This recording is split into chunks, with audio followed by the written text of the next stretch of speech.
Assalamualaikum warahmatullahi wabarakatuh. Perkenalkan kami dari kelompok 13 Sistem Hukum Indonesia tentang penegakan hukum dan permasalahannya di Indonesia. Yang beranggotakan 1. Muhammad Ananda Arif, kedua Rivaldi Purnama Wijaya, ketiga Sylvia Santi Yutaro, dan keempat saya sendiri Wiki Putri Meilia. Terdapat 4 pembahasan dalam kelompok kami. Yang pertama, penegakan hukum di Indonesia. Yang kedua, faktor yang menentukan proses penegakan hukum berjalan efektif atau tidak. Yang ketiga, permasalahan hukum di Indonesia. Dan yang keempat, kebijakan yang diperlukan dalam penegakan hukum. Masuk saja ke pembahasan yang pertama, yaitu penegakan hukum di Indonesia. Penegakan hukum adalah suatu proses untuk mewujudkan keinginan-keinginan hukum menjadi kenyataan. Yang disebut sebagai keinginan-keinginan hukum di sini tidak lain adalah pikiran-pikiran badan pembuat undang-undang yang dirumuskan dalam peraturan-peraturan hukum itu. Perumusan pikiran pembuat hukum yang dituangkan dalam peraturan hukum akan diturut menentukan bagaimana penegakan hukum itu dijalankan. Dalam kenyataannya, maka proses penegakan hukum itu memuncak pada pelaksanaan oleh para pejabat penegak hukum itu sendiri. Selanjutnya, 3 alasan perlunya kebijakan pemerintah dalam penegakan hukum. Yang pertama, pemerintah bertanggung jawab penuh untuk mengelola wilayah dan rakyatnya untuk mencapai tujuan dalam bernegara. Yang kedua, tidak hanya tanggung jawab, pemerintah pun punya kepentingan langsung untuk menciptakan kondisi yang kondusif dalam menjalankan pemerintahannya. Serta yang ketiga, sama sekali tidak bisa dilupakan adanya 2 institusi penegakan hukum lainnya yang berada di bawah lembaga eksekutif, yaitu kepolisian dan kejaksaan.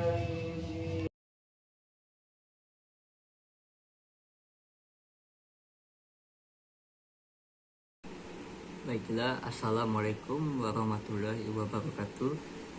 Saya Rivaldi Purnama Wijaya, NIM 200422268 dari kelompok 13 akan membacakan materi yang kedua.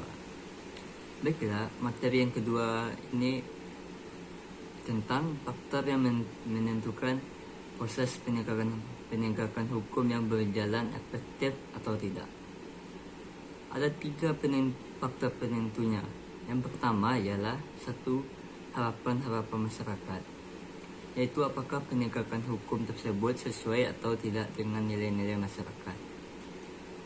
Baiklah, yang kedua, adanya motivasi dari warga masyarakat untuk melaporkan terjadinya perbuatan melanggar hukum kepada organ penegak hukum. Faktor yang ketiga ialah kemampuan dan kewibawaan organ penegak hukum. Seperti yang kita ketahui, penegakan hukum yang berjalan secara efektif akan membawa perubahan sosial sesuai dengan apa yang diharapkan oleh pembuat hukum. Namun dalam kenyataannya, perubahan sosial yang diharapkan oleh pembuat hukum tetap tidak tercapai. Hal ini disebabkan adanya faktor yang mempengaruhi berlangsungnya perubahan sosial, yaitu faktor yang mendorong dan faktor yang menghambat. Untuk faktor yang mendorong misalnya seperti kontak dengan kebudayaan lain, adanya sistem pendidikan yang maju, serta toleransi terhadap perilaku yang menyimpang, dan stratifikasi yang terbuka pada kehidupan yang tertentu. Sedangkan pada faktor yang menghambat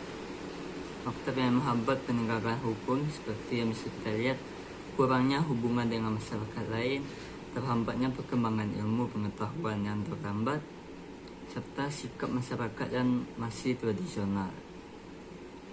Di sini dapat kita lihat bahwa penegakan hukum di Indonesia masih belum merata dan masih banyak faktor yang menentukan naik atau mundurnya hukum itu. Dan juga penegakan hukum merupakan permasalahan yang ada di setiap negara, khususnya bagi negara-negara berkembang. Di Indonesia, permasalahan hukum sangat banyak dan beragam, baik kualifikasinya maupun modus operasinya. Apabila dicermati, maka banyak sekali didapati hal-hal yang perlu dibenahi terkait dengan penegakan hukum di Indonesia. Menurut Lawrence Mer Friedman, sistem hukum mencakup 3 aspek, yaitu aspek struktural, substansial, dan kultural. Yang pertama, struktur hukum, yaitu pola yang memperlihatkan tentang bagaimana hukum itu dijalankan menurut ketentuan-ketentuan formalnya. Yang kedua, substansi hukum, yaitu peraturan yang dipakai oleh para pelaku hukum pada waktu melakukan perbuatan serta hubungan-hubungan hukum.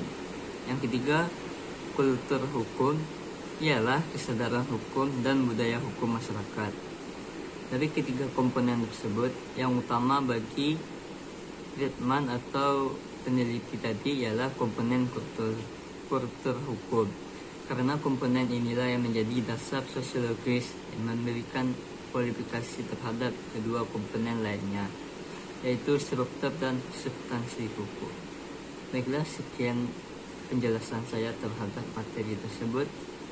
Mohon maaf apabila ada kekurangan. Wassalamualaikum warahmatullahi wabarakatuh.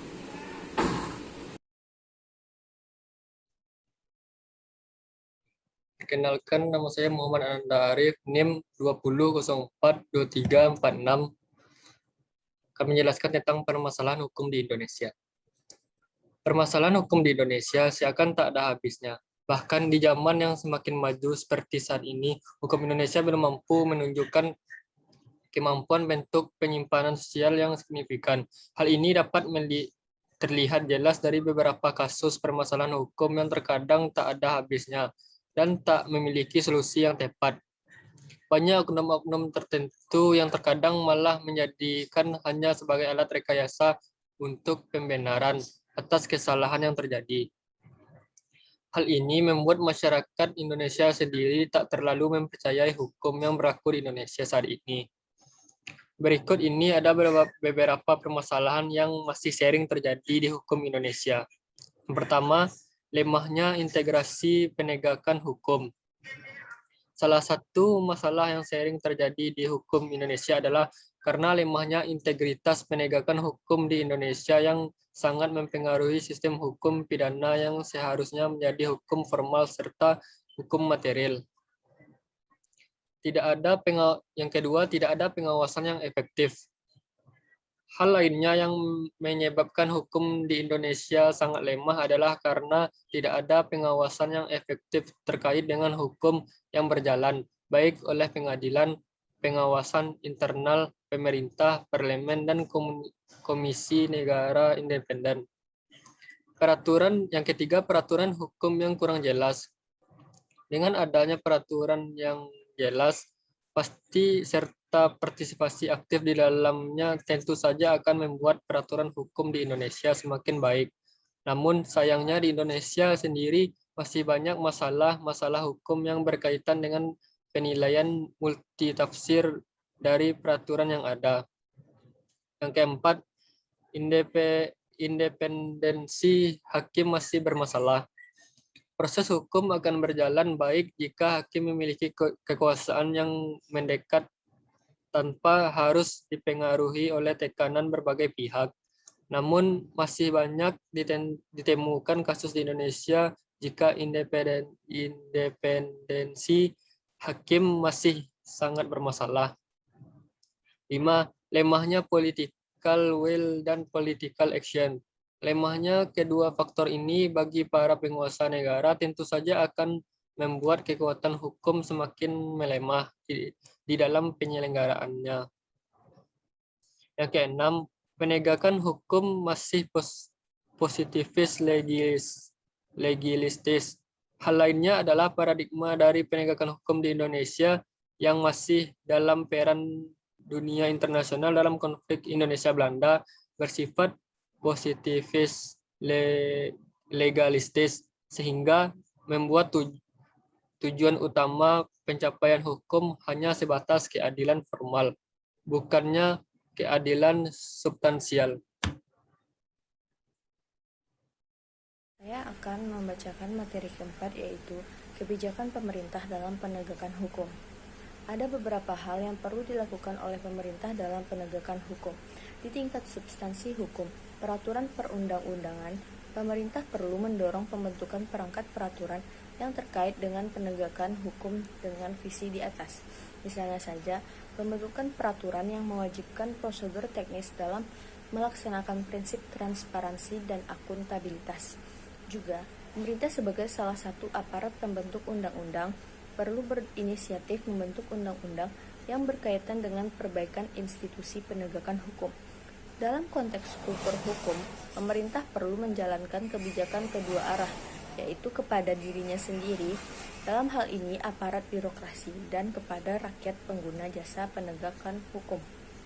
Kultur ini bisa saja menjadi keluaran dari proses disiplin yang kuat yang menumbuhkan budaya penghormatan yang tinggi kepada hukum.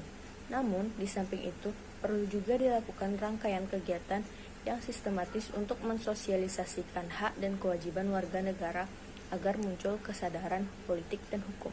Sekian presentasi dari saya. Assalamualaikum warahmatullahi wabarakatuh.